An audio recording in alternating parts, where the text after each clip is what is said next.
wow murah banget gitu kan. Ketika sudah ditransfer, langsung si bayarnya langsung diblokir. Loh kok diblokir ya?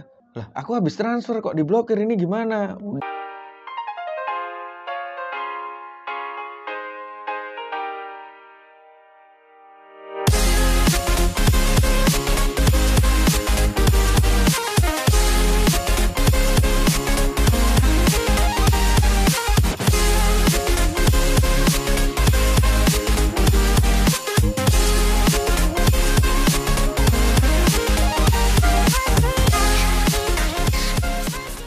Bismillahirrahmanirrahim. Assalamualaikum warahmatullahi wabarakatuh. Kita jumpa di season kali ini dengan tema penipuan online yang lagi marak, khususnya di tanaman hias. Jangan di skip videonya karena yang kita bahas tuntas ini sangat menarik dan perlu diperhatikan agar kita semua tidak menjadi korban para penipu.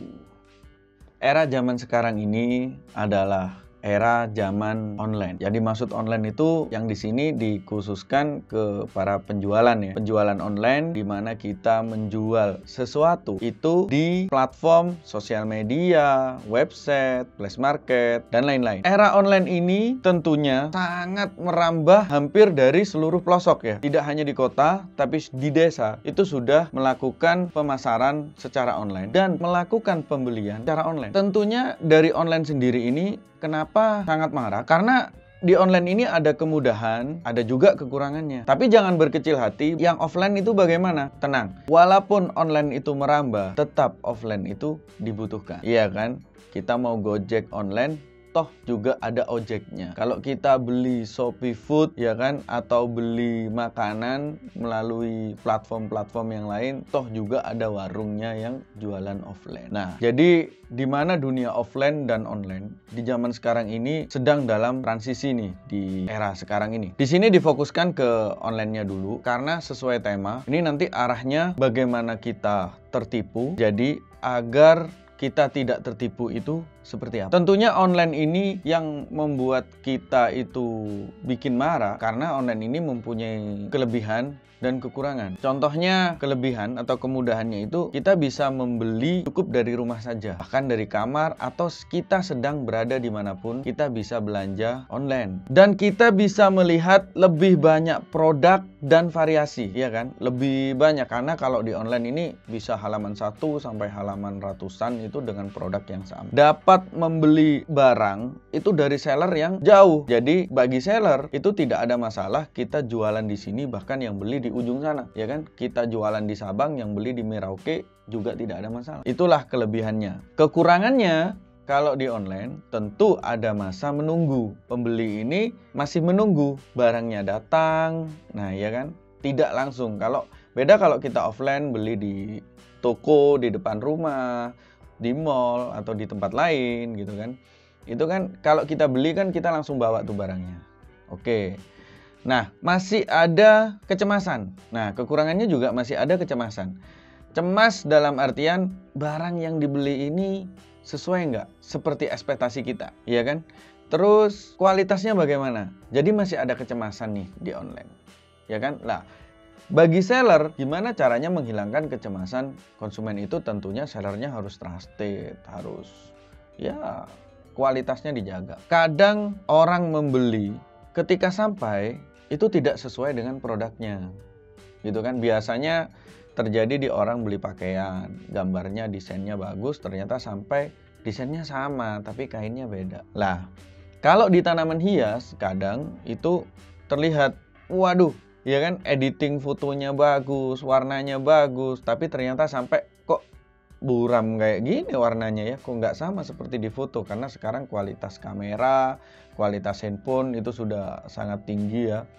Jadi, nah itulah diperlukannya komunikasi, bahkan sellernya harus menggunakan real pic dan segala macam. Itu yang kita jaga di Botani Flora sendiri untuk menjaga kualitas produknya atau tanamannya yang dijual itu harus sesuai dengan fotonya. Jadi biar pembeli ini, buyer ini sesuai ekspektasinya. Dengan maraknya online market saat ini, baik berupa tanaman hias sendiri yang kami jalani selama ini, di produk lain juga seperti pakaian, kecantikan, dan yang lainnya ternyata menimbulkan beberapa banyak masalah baik dari seller dan buyer, ya kan? Serta yang marak akhir-akhir ini adalah kasus penipuan. Oleh karena itu diperlukan seller terpercaya dan buyer yang pintar. Istilahnya seller trusted atau smart buyer. Sehingga tidak ada celah bagi penipu online, baik dari seller maupun buyer. Nah, di sini kita akan kupas mengenai penipuan online ini, baik yang disengaja maupun yang tidak. Karena ada beberapa pengalaman dari kami, penipu itu bisa disengaja, bisa tidak. Mau tahu? Lanjut. Penipuan yang tidak disengaja itu seperti ini contohnya. Penipuan yang dianggap menipu padahal tidak dari sisi buyer. Dari sisi buyer itu maksudnya buyer itu merasa ditipu padahal seller tidak merasa nipu, iya kan? Nah, itu begini, ceritanya contohnya seperti ini. Ketika membeli secara online, kebanyakan buyer itu tidak membaca keterangan secara detail sehingga barang yang datang tidak sesuai ekspektasi dengan barang yang dibeli atau yang di check out. Misal, ini contoh beberapa kasus yang buyer ini merasa tertipu dan sellernya ini merasa tidak menipu. Jadi buyer ini menampilkan, kalau di tanaman hias itu menampilkan tanaman contoh dewasanya di halaman pertama. Contoh kita di Place Market ya, di halaman pertamanya itu dipajang tanaman yang dewasa, tanaman yang sudah besar, tanaman yang karakternya sudah keluar. Nah, di halaman keduanya itu kan bisa di slide gitu kan, biasanya di Place Market bisa di slide. Itu adalah yang dijual. Dan judul dari produk itu adalah bibit tanaman. Contoh bibit tanaman Anthurium warockeanum. Contohnya seperti itu, ya kan? Yang dipajang di gambar pertama itu strategi marketing seller. Itu tanaman warockeanum yang sudah besar, lidah gajah yang sudah besar. Istilahnya lidah gajah kata bahasa dagangnya, ya kan? Orang tanaman pasti tahu lah. Lah, yang dijual itu adalah bibitnya. Jadi masih ukurannya sekitar ada yang 5 cm, ada yang 10 cm lah. Di situ seller itu sudah ngasih keterangan di deskripsinya. Bahkan sudah sangat detail dengan foto ukuran penggaris di gambar yang kedua, ketiga, bahkan selanjutnya. Nah, seller itu sudah memberikan informasi yang sudah sangat jelas di gambar kedua dan deskripsi. Gambar yang pertama itu adalah gambar contoh atau pemikat juga. Dan tidak bohong juga karena nanti besarnya akan menjadi seperti itu. Tapi buyer ini tidak baca deskripsi. Taunya ada harga, wow, ini ada Anthurium warockeanum. Waduh, cantik nih, gede. Ya udah langsung di check out. Tapi dia tidak melihat deskripsi yang dijual itu adalah bibitnya sebesar apa, ukurannya. Nah, ketika barangnya datang ke rumah, dia harapan membeli warockeanum dengan ukuran ekspektasinya itu besar, dengan harga yang murah. Akhirnya sampailah paketnya itu dibuka, kecewa dia. Lalu dia tulis di sosmed, waduh jangan beli ke si A, jangan beli ke si B, karena yang dikirim tidak sesuai gambar. Ternyata yang dikirim sekecil daunnya cuma sepanjang kelingking jari gitu kan. Nah, yang di seller merasa dijelekkan namanya. Loh kok bisa? Itu kan contoh besarnya. Aku kan sudah kasih keterangan di bibitnya gitu kan. Lah ini tadi penipuan tidak disengaja. Maksudnya buyer ini merasa tertipu dan seller ini merasa tidak menipu. Jadi di situ tidak ada kesengajaan menipu. Bahkan ada beberapa pro dan kontra ya seperti itu. Ada yang bilang ya kalau yang dijual dikasihlah di halaman pertama. Nah, ada yang bilang seller, nah ini kan marketing saya, caranya saya agar dia masuk ke halaman saya. Setelah itu bacalah detail. Nah, di situ yang kami jual. Lagian itu kan harga bibit, bukan harga dewasa. Kan sudah tahu harga di pasaran seperti apa. Jadi biasanya tidak ketemu ini. Nah, si buyer ini merasa ingin kembalikan barangnya karena tidak sesuai ekspektasi gitu kan. Komplain dia sama Place Market.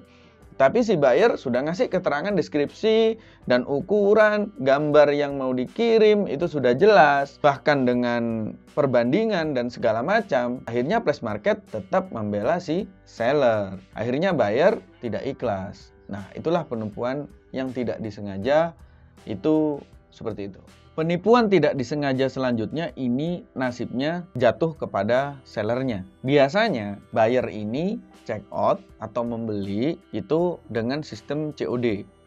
Si seller ini kan sudah packing nih, tanaman hiasnya sudah di packing, terus sudah baik, lalu dikirim, ya kan. Nah, tapi ternyata ketika barang itu sampai di tujuan, si buyer ini nggak ada di tempat. Ini sering terjadi, bahkan di kami sendiri itu sering mengalami seperti ini, bahkan barang return. Itu kelemahan COD yang ada di Indonesia mungkin ya, karena bayarnya ini enak-enak check out COD, tapi ketika barang sampai itu dia nggak ada di rumah, atau tidak dititipkan, atau tidak ditulis nanti kalau saya nggak ada di rumah kirim ke tetangga atau kirim kemana. Nah, padahal si seller ini juga memantau ini, sering Kak, ini barangnya sudah mau sampai, ini kurirnya, ini nomor kurirnya, segala macam. Terus nggak ada balasan, ya kan? Nah, kalau produknya itu pakaian, itu mungkin ketika balik lagi nggak ada masalah. Tapi kalau di kami, di tanaman hias, itu akan menjadi masalah. Karena yang dikirim ini kan makhluk hidup kan, tanaman hias. Lah, ketika sampai, itu sudah ada perjalanan, ya kan? Nah, terus orangnya nggak ada, terus harus return. Jadi tanaman itu masih di dalam kardus terus. Ketika balik ke kita, biasanya tanaman itu sudah mati. Karena sudah terlalu lama di dalam kardus saat diekspedisi. Karena beda loh. Ketika kita ngirim itu bisa sampai 2 hari. Nggak tahu kenapa sistem ekspedisi ini ketika ada barang return itu nggak sama. Nggak cepat sampai nih kepada pengirimnya. Jadi contohnya saya ngirim nih ke Sulawesi, ke Parepare gitu kan di Makassar. Itu kesananya itu cuman 3 hari, terus gak ada orangnya tuh, jadi harus return. Ya udah, oke, return aja. Lah tapi ketika return itu tidak 3 hari nyampe ke kami, bisa 1 bulan. Gak ngerti kenapa ekspedisi itu ketika barang return itu lebih lama daripada kita mengirim, bahkan lebih lama. Seperti kalau orang Parepare ngirim ke kami, itu mungkin paling lambat hanya 4 hari. Tapi kalau return itu kenapa lama? Itu problema di ekspedisi dan problema seller. Lah itu tadi, penipuan yang tidak disengaja. Jadi buyer itu sudah mau check out dengan sistem COD. Nah ternyata setelah di COD gak ada orangnya dan harus return. Bahkan ada alasan gak jadi. Nah itu. Jadi seller itu merasa tertipu oleh buyer. Yang tadinya buyer tidak niat menipu, tapi seller merasa tertipu. Di situ seller juga bilang, aduh kak, saya merasa tertipu ini. Kenapa kok barangnya tidak diterima gitu kan? Oke, itu problem. Nah ini ada lagi contoh sekalian curhatan para pedagang tanaman hias yang ada di Kota Batu, karena saya tahunya di kota kami di Kota Batu. Itu kami mengirim kepada pedagang-pedagang, ini tetap di penipuan tidak disengaja ya. Dalam artian yang dimaksud itu adalah awalnya tidak niat menipu dan akhirnya menjadi penipu, ya kan? Itu awalnya kami ini banyak, bukan hanya dari kami tapi dari seller-seller tanaman hias lain di Kota Batu. Itu rata-rata gulung tikar, bisa gulung tikar itu karena bayarnya ini agak nakal atau tidak jujur. Atau kita kan tidak tahu kondisinya dia di sana seperti apa, ya kan? Nah, dia memesan nih awalnya, contoh dia pesan bunga mawar 100, 300. Nah, di kiriman pertama lancar. Mengirim kepada pedagangnya. Di sana di mana bayarnya saya itu dia menjual lagi tanamannya. Nah, ini biasanya problem bisnis ini biasanya tidak terjadi hanya di tanaman hias, biasanya di buah-buahan, di sayuran, bahkan intinya hampir semua ya. Problema seperti ini. Kiriman pertama lancar, kiriman kedua lancar. Lancar dalam artian barangnya oke, terus pembayarannya juga lunas gitu kan. Nah, ketika di kiriman ketiga, kiriman keempat itu sudah mulai dibayar separuh. Oke, nanti saya mau transfer, tapi kirim dulu barangnya. Ya karena sudah kenal, karena seller sudah hubungan baik ya sama si buyer, kayak gitu. Itu dikirim aja. Nah, terus dibayar separuh.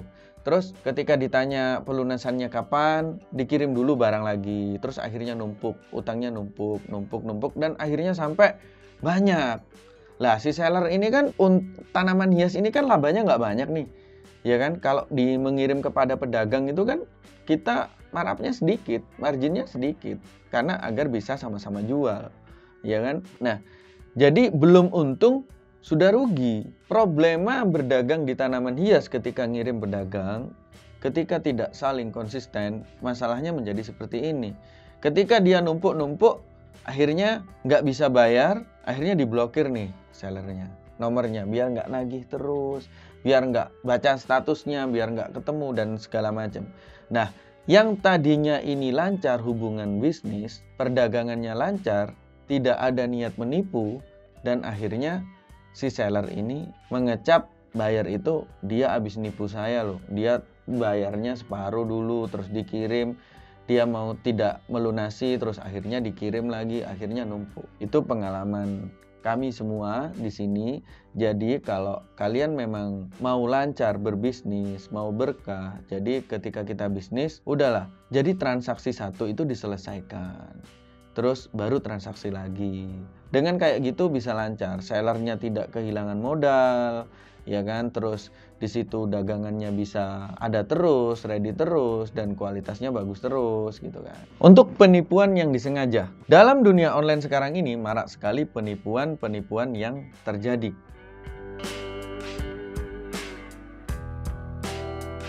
Session ini kita membahas penipuan yang disengaja. Jadi ini memang niat nipu. Jadi si seller ini memang niat nipu, atau penipu itu sebagai buyer ini memang niat menipu seller.